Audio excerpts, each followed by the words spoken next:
Or is it that it's always the case that the brain is actually, the iteration that we have of this brain, which has been around for 200,000-300,000 years, that it is hardwired to at one point, be evolved after birth to a state where it will always start to question things and that it will always create this sense of identity as maybe a survival mechanism. Like maybe having a sense of self is I was like, just going to say that it's probably natural selection at play there. In some cases, non-ambitious people would have probably been weeded out of the gene pool long time ago because they weren't ambitious enough to make sure they built the spear long enough to kind of hunt. So I think, there is a lot of evolutionary pressures that have shaped our brains as well. Yeah, exactly. And I think it's not so much brain, that natural selection, prefer ambitious people. It's just that random mutation at that point created a sense of self, which then created ambition. And as you say, like that's advantageous from a survival perspective. Like if you have a brain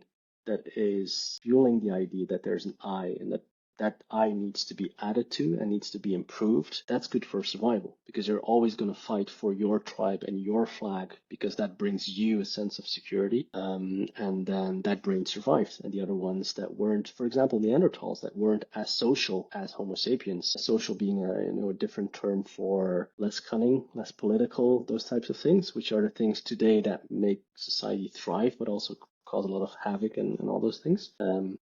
We probably killed the Neanderthal because we were more ambitious and that was better for our survival, essentially. Yeah. And they were less social. They didn't have, maybe as many religions and social glue like gossip and those things, and we did. And that caused us to, pack together in tribes and communities much more. And we identified with those tribes and communities, which was good for survival. And it still is.